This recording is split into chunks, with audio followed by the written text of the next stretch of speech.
Mesdames et messieurs, bonjour. Bienvenue à cette deuxième conférence du Salon de l'immobilier neuf. Je suis Pierre Chevillard, je suis journaliste spécialisé dans l'immobilier. Je travaille pour le groupe PAP, notamment pour Imo9, PAP et Construire sa maison. On va aborder le parcours de l'acquéreur, les questions de choix du logement, de crédit immobilier, les questions de, de cadre juridique du projet, les bons plans, les conseils, savoir si vous pouvez par exemple acheter moins cher parce qu'il y a beaucoup de solutions qui vous permettent de bénéficier d'aides ou de formes d'achat assez attractives sur le plan financier. Donc pour parler de tout ça, nous avons l'homme d'argent qui est Anthony Normand, qui est courtier en prêt immobilier. Donc votre travail, c'est d'aller chercher des financements pour le compte des particuliers. Et puis vous êtes aussi auteur. Exactement. Vous avez écrit un livre sur le financement immobilier, c'est ça? Exactement, un guide du crédit immobilier, très simplement, qui s'appelle Financer et assurer ses projets immobiliers, donc tout un programme, et qui est édité par Breal by Studirama, qui a d'ailleurs un petit stand un peu plus loin. Donc si vous voulez en savoir plus, un peu creuser les sujets, on aura l'occasion évidemment d'en parler, mais il y a aussi un support écrit. Merci. Et donc, à ma gauche, il y a Sébastien Pacul, qui est président de Patrimonia Concept. Que fait Patrimonia Concept? Tout d'abord, merci de nous accueillir. Alors, Patrimonia Concept, c'est un concept, comme porte son nom, qui officie sur l'immobilier et sur la gestion de patrimoine avec une vision à 360 degrés de votre projet. Tout d'abord, nous avons la partie pour les investisseurs avec des bilans qui vous permettent d'établir quelle est la meilleure stratégie immobilière pour votre investissement, mais aussi pour votre résidence principale. Autrement, nous avons aussi une partie qui fait du courtage de maisons individuelles. C'est-à-dire que lorsque les personnes ont un projet de construction, vous vous adressez à nous, on fait un appel d'offres auprès des constructeurs et nous vous sélectionnons l'offre la plus pertinente en termes de prix, mais aussi en termes de prestations. Et en fait, dans l'immobilier neuf, nous fonctionnons comme une plateforme où nous avons des partenariats, notamment avec Consultim. Et à ce moment-là, nous recherchons chez l'ensemble des promoteurs le bien qui vous correspond le mieux. Grosso modo, nous n'avons rien à vous vendre, contrairement à un promoteur qui est dans sa bulle de vente. Mais nous cherchons pour vous proposer la meilleure des options. C'est un peu comme une mise en relation, en fait. C'est exactement ça. Merci. Alors, pour rentrer dans le vif du sujet, Anthony, selon votre point de vue, quand on veut acheter un logement, et notamment un logement neuf, on commence par quoi? On va chercher le bien, on va regarder les régimes matrimoniaux, les questions patrimoniales, tout ça? Je pense que la première chose qu'on fait quand on va acheter un bien neuf, c'est déjà qu'on est curieux du marché. Donc on va voir un petit peu les biens. Alors, on a cette curiosité et peut-être qu'on a envie d'échanger très très rapidement avec un promoteur. Mais la première question qui se pose, c'est va-t-on pouvoir acheter ce bien? Donc pour savoir si on peut acheter ce bien, il faut établir son budget. Donc connaître à la fois, faire un petit peu le tour de ses avoirs et de ses différents leviers de financement, mais également connaître sa capacité d'emprunt. Alors pour connaître votre capacité d'emprunt, vous pouvez très bien aller rencontrer votre conseiller bancaire qui pourra vous dire ce qu'il en est dans sa banque. Où vous pourriez faire le choix d'aller voir un courtier qui, lui, vous expliquera véritablement quelles sont les différentes modalités, les mécanismes, les attentes des différentes banques et vous donner véritablement votre budget maximal, celui auquel vous pouvez prétendre. Et connaissant votre capacité d'emprunt, là, vous saurez déjà sur quelle typologie de biens vous allez pouvoir vous positionner, sur quel secteur. Concernant le secteur, vous pourrez en parler avec votre courtier qui connaît plutôt bien ça, mais vous pourriez par exemple en parler avec un interlocuteur comme notre ami qui pourra sans doute bien vous guider également.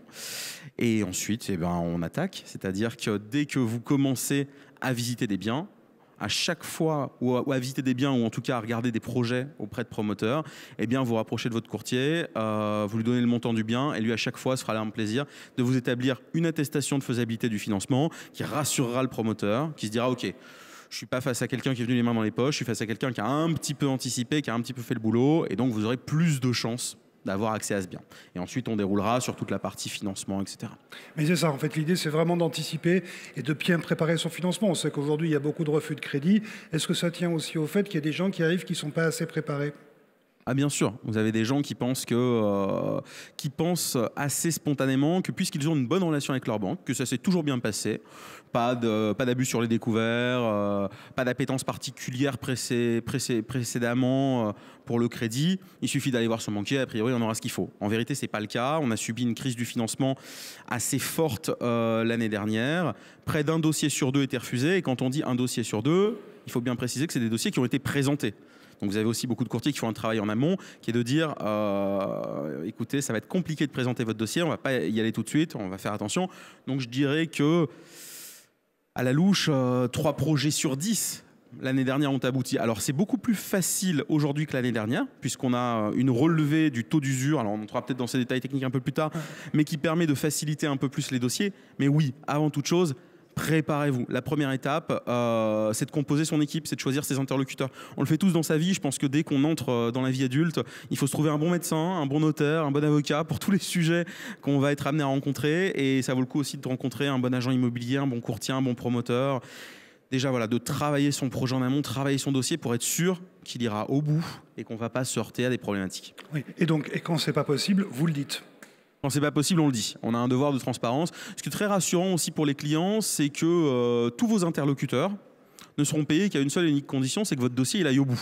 Si votre dossier ne va pas au bout, de toute façon, oui, il faut que ce soit signé, c'est ça. Vous ne les paierez pas. Donc un interlocuteur, si votre dossier ne peut pas passer, il n'a aucun intérêt à vous mentir. Un interlocuteur, il sera carré avec vous, il vous dira ça passe, ça passe pas. Et pour l'instant, ça passe pas pour telle raison. Ok, et ben dans ce cas, on travaille, on avance et on fait en sorte que ça passe.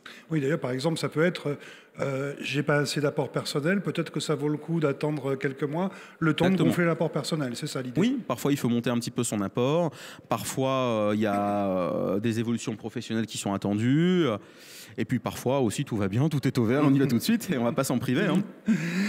En termes de logement, quand on commence à chercher, on commence par quoi? Est-ce qu'il y a le bon premier pas? L'emplacement, la définition des besoins Alors, le bon premier pas, c'est effectivement de définir ses besoins. Et dans la définition de ces besoins, il y a le produit, le bien immobilier que vous voulez acheter, avec son emplacement, avec son avenir. Mais il y a aussi la définition de vos besoins juridiques. Pour une raison simple. Déjà, avec qui vous achetez? Est-ce que vous êtes marié? Est-ce que vous n'êtes pas marié? Sous quelle forme vous allez acheter? Vous pouvez passer sur une forme de SCI ou sur une forme de personne. SCI, c'est Société Civile Société Immobilière. Civile Immobilière. Ça va dépendre aussi si vous souhaitez investir, dans quels objectifs. Donc, nous, ce qu'on dit toujours à nos clients, ce qui les interloque parfois, c'est on leur donne une feuille de papier blanc et on leur dit, messieurs, dames, qu'est-ce que vous voulez aujourd'hui? Et dites-moi surtout ce que vous ne voulez pas. Et ensuite, comme le projet parfait n'existe pas puisqu'on a des contraintes financières et juridiques, dites-nous les points sur lesquels vous êtes prêts à renoncer ou pas. Et à partir de là, vous avez le canevas exact de ce que vous allez vouloir faire dans votre projet immobilier. Et notre devoir aussi, ça va être de vous dire ce que vous pouvez avoir ou ne pas avoir. Comme le dit notre collègue courtier. Au départ, vous savez, si on prend l'arborescence de nos clients, moi je fais ce métier-là depuis 1997, un client, il veut toujours un appartement avec 2 chambres, 3 chambres, une terrasse, un parking et un dernier étage. Pas trop loin de son travail, pas trop loin des écoles. Aujourd'hui, tout le monde le veut. À la fin, très souvent, il a dû renoncer par évidence à ces points-là, mais il dit souvent qu'il ne s'y attendait pas. Et bizarrement, quand vous regardez le projet initial du client et ce qu'il achète à la sortie, il y a à peu près 50% d'écart. Parce qu'il y a l'image que l'on se fait et il y a la réalité du terrain. Et si vous avez cette démarche intellectuelle avec nous ou avec votre conseiller d'aborder ces sujets-là, vous allez gagner du temps. Il y a un autre axe qui est très important lorsque vous achetez un projet immobilier neuf et qui est aujourd'hui prégnant, c'est le délai. Et qu'est-ce qui va se passer pendant le temps où on construit ce programme immobilier? Parce que bien souvent, aujourd'hui nous avons des retards de livraison et vous avez à subir des intérêts intercalaires, c'est-à-dire que vous remboursez uniquement les intérêts du prêt, vous ne l'amortissez pas, mais c'est une charge financière. qui souvent vous impose de louer un autre appartement qui vous coûte moins cher et d'aller compenser. Et à ce moment-là, le moindre retard avec le promoteur devient déjà une galère financière et une galère morale. Donc ça aussi, c'est important de le définir parce qu'on peut tous vous dire vous serez livré sous 24 mois, mais il existe des programmes qui peuvent être livrés à 10-12 mois, qui sont des bonnes opportunités, ce qu'on appelle des fins de programme. Et sinon, il faut tout envisager pour se donner du temps. Donc mon premier conseil pour arriver à réussir votre investissement dans le neuf, c'est prenez le temps de prendre du temps. On dit, pardon, on dit souvent, c'est un peu comme une tarte à la crème, que l'emplacement, c'est vraiment le pilier du projet. C'est caricatural ou ça reste vrai? Alors, ce n'est pas l'emplacement du projet qui est important, c'est l'emplacement qu'il vous faut à vous. Parce qu'aujourd'hui, on peut avoir des projets dans des superbes endroits où, quand on est sur la région parisienne, on va avoir le devenir du village olympique. Mais qu'est-ce que vous recherchez vraiment, vous? La proximité avec votre travail, la proximité avec les transports, et puis l'emplacement, le superbe emplacement à un coût. Donc je vous invite aussi à consulter en ligne le PLU, le plan local d'urbanisme, qui va vous définir la ligne directrice de l'expansion de votre quartier pendant les 5, 6 ou 7 prochaines années. Ça va vous permettre d'anticiper des équipements qui pourraient aujourd'hui ne pas exister mais venir vous gêner.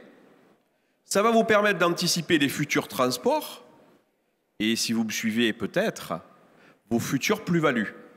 Donc l'emplacement, certes, mais définissez votre emplacement toujours par rapport à votre objectif et non pas « je veux vivre sur les Champs-Élysées bien qu'il n'y ait plus de programme neuf » parce que les Champs-Élysées, c'est une valeur sûre. Moi, je veux bien rebondir là-dessus parce que je trouve ces propos ultra pertinents et c'est important d'en parler. Effectivement, on ne peut pas tout avoir et c'est dommage de se priver d'un projet parce qu'il y a un truc qui ne fonctionne pas. Donc un petit exercice très sympa à faire, ça peut être d'établir la liste des critères qui comptent pour vous. Localisation, école, transport, une ville que vous aimez en particulier, le prix du bien, bien évidemment. Vous établissez cette liste, peut-être d'une demi-douzaine de critères, et vous considérez que vous pouvez noter chacun de ces critères sur 20 points. Mais que vous n'avez que 60 points à attribuer. Et donc, ça vous permettrait de voir ce qui compte pour vous et sur quoi, c'est la contraposée, vous serez prêt à abdiquer. Et une fois que vous aurez réalisé ce petit exercice, d'un coup, ça va s'éclairer un petit peu pour vous et vous allez vous dire mais à 10 000 € près, en fait, je peux avoir un bien qui est 5 km plus loin. Est-ce que 5 km, ça fait quoi, 5 minutes en voiture? Finalement, c'est peut-être pas mal. Et du coup, on peut se lancer plus facilement en étant un peu plus à l'aise, en se disant oui, mais les choses qui ont vraiment compté pour moi, je les ai. Oui, c'est ça l'idée, c'est une philosophie d'arbitrage. Exactement. De savoir ce qu'on est prêt à lâcher ou pas. Et ça vaut pour tout dans la vie. Hein. On en parle pour l'immobilier, mais cet exercice, on peut le réaliser sur tous les domaines de notre vie. Et si par exemple, je trouve le bon bien sur un emplacement qui me plaît beaucoup, mais que je suis à 80 km de mon lieu de travail, je vais dépenser de l'argent pour les déplacements. On sait que l'énergie coûte cher, les déplacements coûtent cher. Est-ce que c'est un critère qui rentre dans la façon dont la banque va apprécier le dossier? Eh bien, ça va dépendre. J'ai financé des clients jusqu'à 150 km de Paris pour de la résidence principale. Quand je dis jusqu'à 150 km de Paris pour de la résidence principale, c'est-à-dire avec un contrat de travail en CDI qui indique bien qu'il n'y a pas de télétravail possible. Et il y a des banques qui acceptent. Je vous en donne une comme ça. La Bred, par exemple, m'a financé des dossiers de cette nature. C'est une banque régionale et mutualiste qui appartient au groupe Banque Populaire, BPCE, vous la connaissez peut-être. Et il y a des banques pour lesquelles ça ne va pas être rédhibitoire, mais simplement elles vont recalculer un petit peu différemment votre reste à vivre.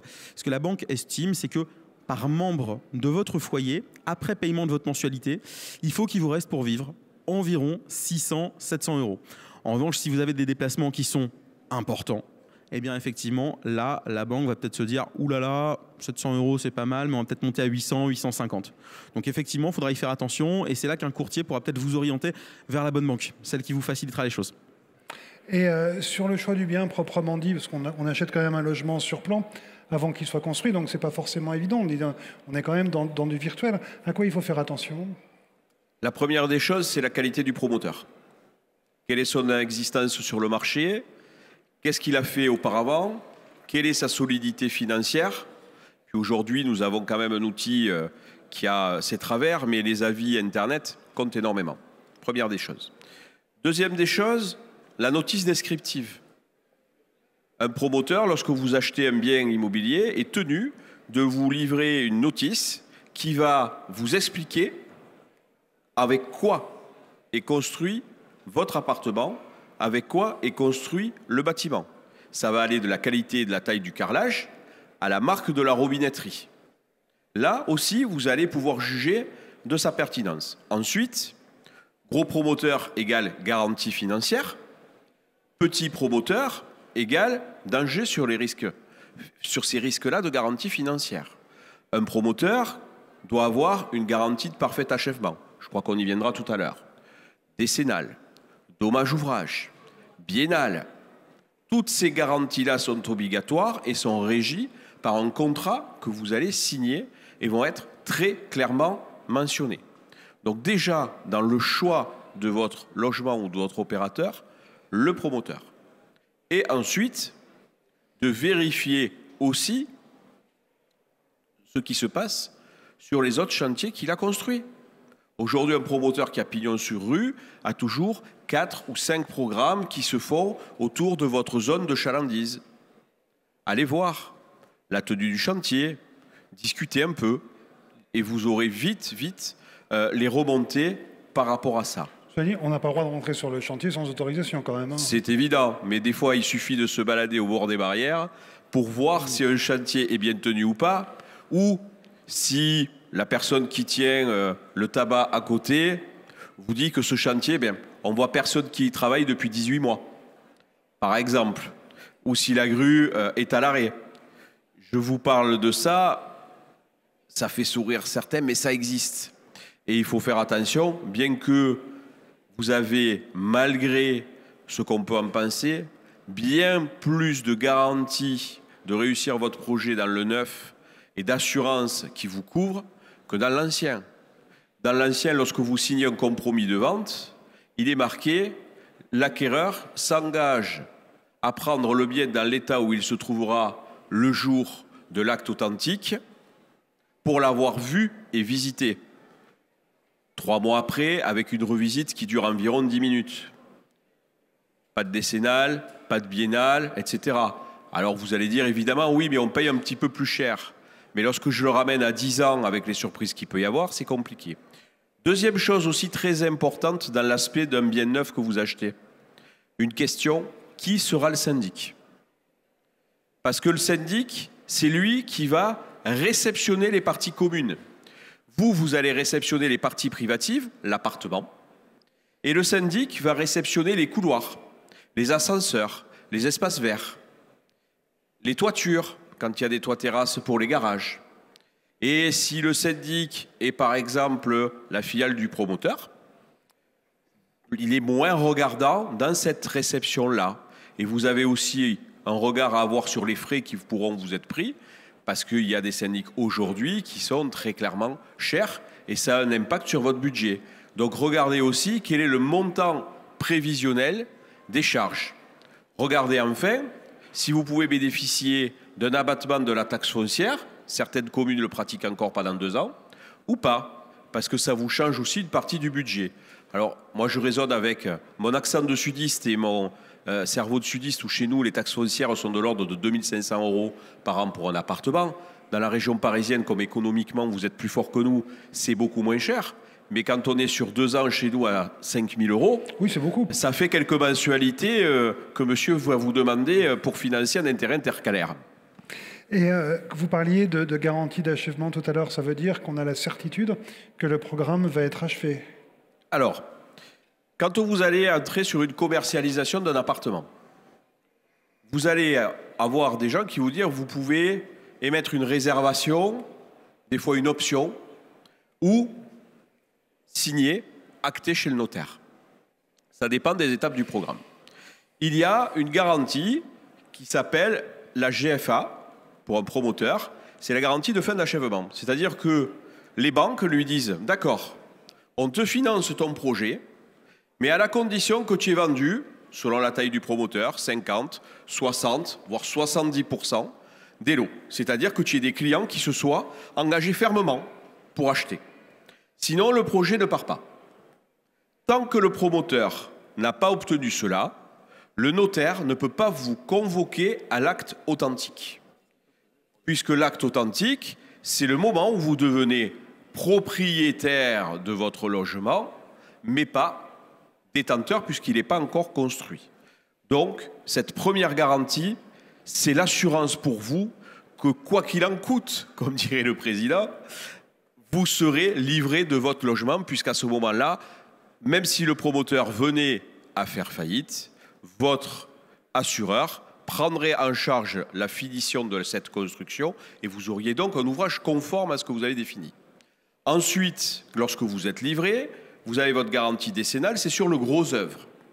Cette garantie décennale dit que tout doit être conforme et sans vice par rapport à ce que vous avez acheté sur la notice descriptive. Si ceci n'est pas appliqué, on fait intervenir cette garantie décennale qui vient se juxtaposer avec une dommage ouvrage. La dommage ouvrage fait qu'on n'attend pas que la décennale rembourse pour faire les travaux. Elle intervient entre-temps. Et là aussi, cette dommage ouvrage, elle est primordiale et on revient sur le choix du syndic parce que c'est très souvent le syndic qui va faire intervenir la dommage ouvrage par résolution d'assemblée générale. Donc s'il dépend plutôt du promoteur, il n'a pas trop envie puisque comme pour votre assurance auto, ça fait un taux de sinistralité et ça y augmente ses cotisations.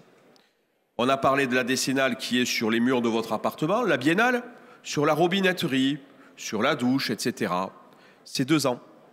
Vous êtes garanti 2 ans sur le fait que tout ceci doit fonctionner. Et attention, quand vous déclarez un sinistre dans ces 10 ans ou ces 2 ans, s'il n'est pas réglé ou s'il vient à se reproduire, la garantie repart du moment où vous avez déclaré le sinistre. Donc vous avez quand même de sacrées couvertures pour pouvoir réussir votre projet et surtout être pleinement sécurisé. Grosso modo, vous assurez votre argent. Alors, Anthony, vous vouliez ajouter une remarque je pourrais rebondir sur 2 éléments.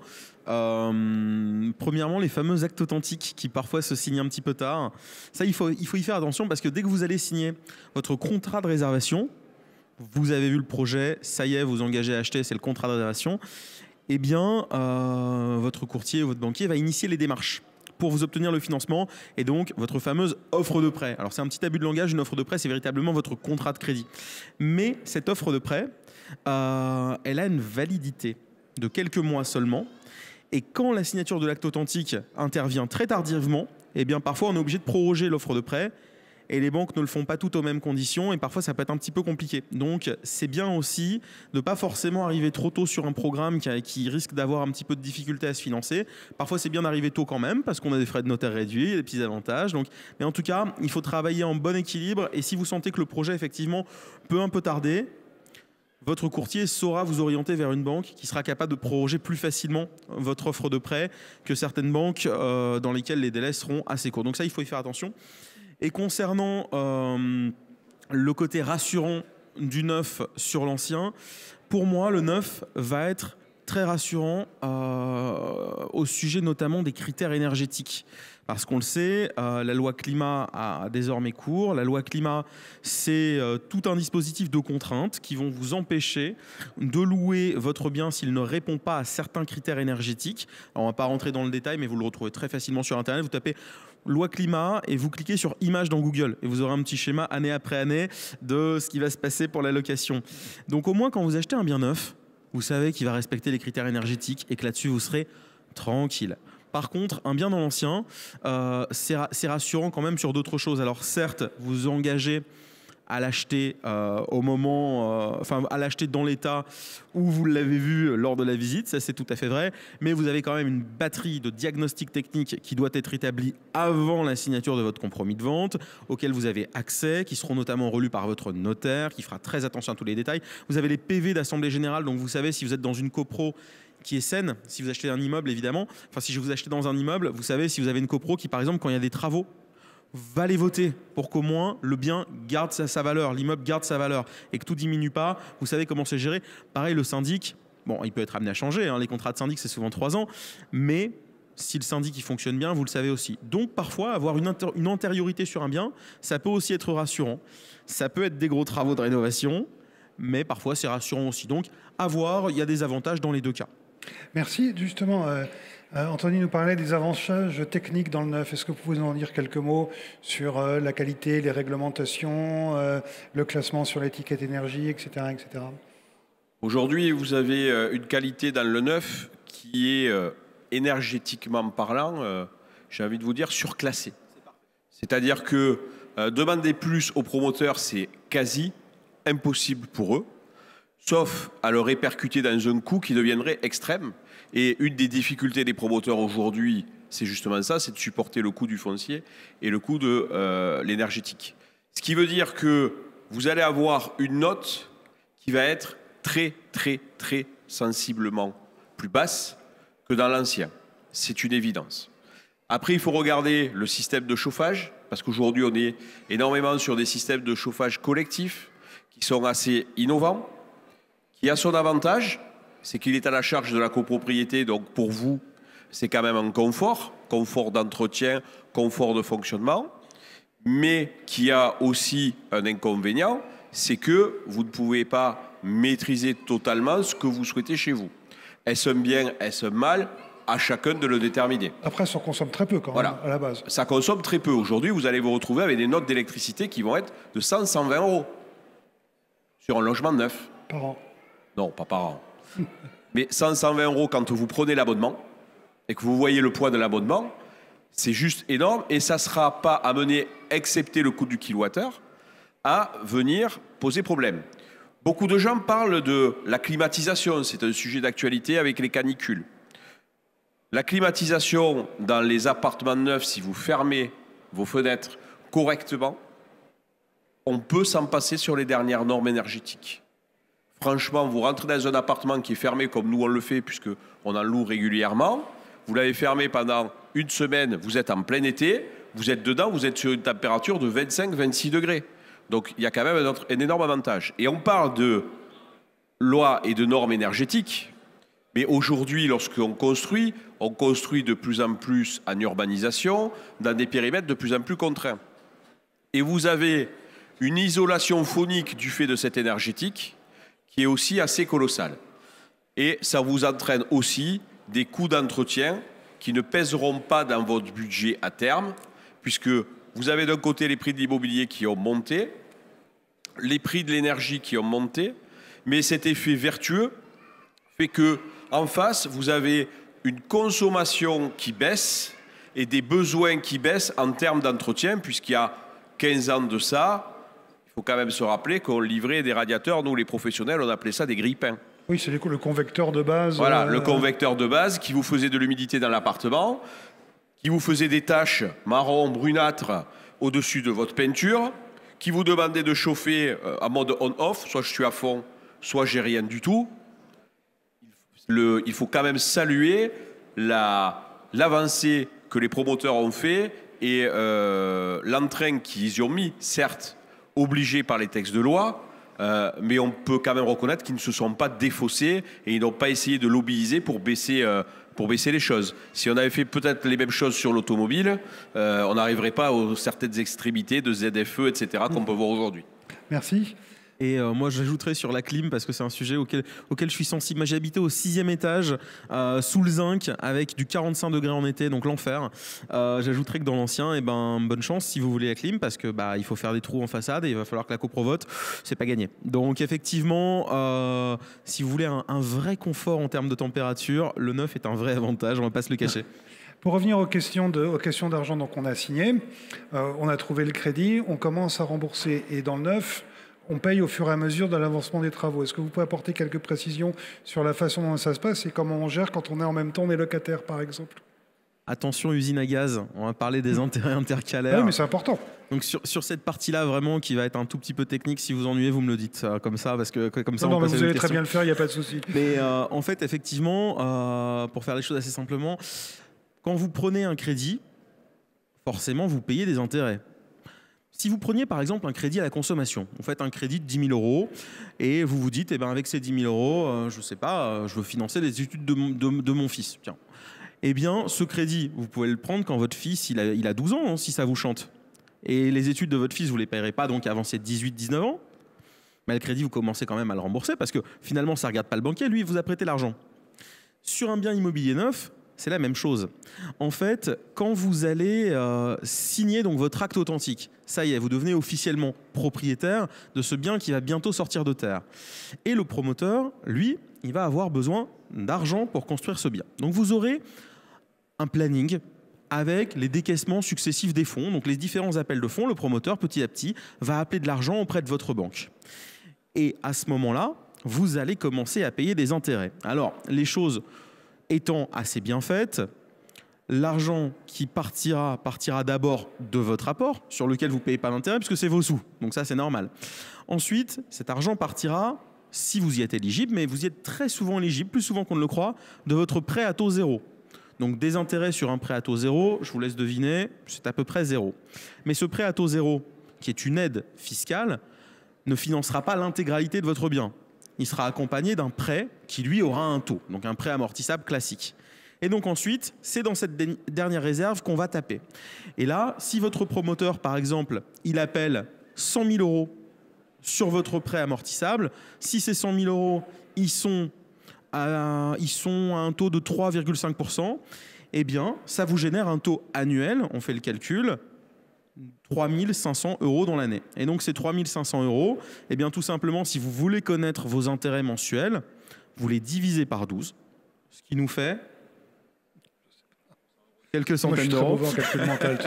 Et donc, chaque mois, vous allez commencer à vous acquitter de quelques centaines d'euros. Et à chaque fois que le promoteur fera des appels de fonds successifs, eh ben forcément, sur ce que vous avez décaissé, vous allez commencer à payer des intérêts. Donc, il faut faire attention à cette partie-là parce que comme vous n'êtes pas encore dans le bien, vous payez déjà les charges de votre bien actuel, plus cette somme qui s'ajoute. Donc, il faut parfois bien penser à l'approvisionner. Et puis, vous avez aussi des promoteurs des promoteurs des banques qui vous facilitent la vie et qui vous font payer tous les intérêts intercalaires à la fin. Ça existe aussi. Mais donc voilà, soyez prudents, discutez-en bien avec le courtier, le banquier, qui vous fera toujours un planning assez précis et vous saurez ce que vous allez payer et quand vous allez payer. Et il y a une chose que vous allez payer dès le départ aussi, ne l'oubliez pas, c'est l'assurance emprunteur, qui parfois ne coûte que quelques dizaines d'euros par mois, mais parfois peut coûter beaucoup plus si le montant du prêt est élevé ou si vous êtes un petit peu âgé ou que vous avez eu des antécédents de santé. Vous avez parlé de la possibilité de décaler ces intérêts intercalaires à la fin du prêt. Ça veut dire que pendant la période de travaux, on ne va rien payer et que ça va être réintégré dans le montant à payer quand vous serez chez vous. Exactement, ça existe, ce n'est pas le montage le plus fréquent et surtout quand on est en train de monter votre dossier et qu'on s'apprête à le présenter aux différentes banques, on veut se laisser, nous courtiers, les chances de vous obtenir les meilleures conditions de prêt.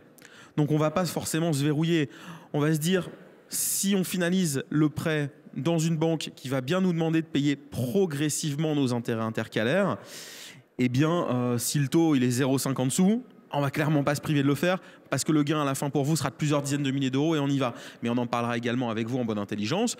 Parfois, on ne veut pas toujours les meilleures conditions de prêt en termes de taux, mais on les veut en termes de flexibilité. Et c'est pour ça qu'on a souvent l'impression qu'on vient acheter un taux auprès d'un courtier. Non, on vient acheter véritablement du conseil. Et ça, c'est important qu'on puisse bien en parler et bien préparer votre projet en amont. Et si vous aviez un conseil à donner pour quelqu'un qui veut acheter dans le neuf, celui qui ressort ce qu'il ne faut vraiment pas oublier? C'est une question difficile. Définissez vos besoins en amont. Et je vais redire encore une chose, prenez du temps, donnez-vous du temps. Pourtant, c'est un discours qu'un commercial ne devrait pas vous tenir, mais plus vous prenez du temps en amont, plus nous en gagnons avec vous, déjà. Plus vous en gagnez, parce que, attention à une chose, il ne faut pas inverser ce que je vous dis. Parce que le jour où vous trouvez le bien qui vous plaît, il faut foncer. Parce qu'il n'y a pas beaucoup d'offres immobilières sur le marché et il faut vous décider très vite puisque vous avez les promoteurs, les cabinets comme nous qui proposons les biens et vous avez aussi des sociétés qui achètent en bloc. Donc la concurrence est féroce. Et là, si vous laissez passer la marche, c'est peut-être 12, 18 ou 24 mois de plus que vous avez laissé passer et nous sommes sur un terrain friable en ce moment. Nous avons la tectonique des plaques avec les taux d'intérêt. Nous avons la tectonique des plaques de l'autre côté avec les lois énergétiques. les régions qui prennent des plans de zéro artificialisation des sols, les maires qui veulent construire pour accueillir des habitants, mais on sait qu'aujourd'hui c'est mal vu d'être vu comme un maire bétonneur. Nous sur Montpellier on le voit avec tout ce qu'il y a eu. Donc donnez-vous du temps pour préparer votre projet. Ensuite, faites appel à de vrais professionnels. Internet c'est bien gentil, mais c'est la foire d'empoigne. Vous avez tout et son contraire. Vous allez voir sur Internet un avis sur BMW. Ils vous disent tous que c'est des voitures très nulles. Évidemment, les gens qui en parlent sont ceux qui ont eu des problèmes. Mais par contre, vous avez de véritables professionnels. Le courtier, aujourd'hui, je pense qu'il est indispensable. Je le précise, on ne travaille pas ensemble, on ne se connaissait pas. Mais c'est indispensable d'avoir un homme comme ce monsieur qui vous accompagne sur votre projet. Parce que je peux en parler à titre personnel. La fidélité bancaire ne paie pas. Très sincèrement. Par contre, on vous la fait payer. Et ensuite, ne vous limitez jamais à un seul et même interlocuteur qui va vous dire que son programme c'est le mieux. Quand vous passez par des systèmes comme nous, qui n'ont aucun coût financier pour vous, hein. Nous, ce sont eux qui nous rémunèrent. Vous ne payez pas une lettre de mission ou des commissions ou des frais d'agence. Donc, on a l'indépendance dans notre conseil. Et être indépendant à vos côtés, comme monsieur est indépendant à vos côtés pour vous trouver un système bancaire ou un établissement bancaire, c'est un luxe qui vous coûte pas cher, voire rien du tout, mais qui par contre peut vous rapporter beaucoup. Voilà. Moi je vous invite, on est juste à la sortie. Vous pouvez passer nous voir et on vous expliquera tout ça. Il y en a aussi beaucoup d'autres. Je suis très d'accord avec ça. Très simplement, le métier d'un banquier, c'est de vous vendre les produits de sa banque. Le métier d'un courtier, c'est de faire en sorte que vous soyez content pour que derrière vous le recommandiez. Donc lui, il va vous vendre les produits de la banque qui vous fera les meilleurs tarifs et les meilleures conditions. Ça, c'est assez logique. Et est-ce qu'on vous coûte des sous? Oui, il y a des honoraires évidemment, mais l'intérêt c'est surtout de vous en faire gagner. C'est-à-dire que sur un dossier, moi généralement je suis amené à prendre 1 800 € et si je prends 1 800 €, généralement je vais avoir tendance à en faire gagner 20 000, 30 000, parfois plus. Et quand c'est plus, on est super content. Donc voilà, l'objectif c'est celui-là. Et je pense aussi qu'on a un rapport de proximité qui va être beaucoup plus grand avec un courtier ou avec un promoteur qu'avec simplement un banquier ou avec un particulier. Moi, c'est vrai que j'ai jamais eu aucun problème à répondre à un SMS à 21 h en m'attendant une série Netflix. Ça m'a jamais embêté.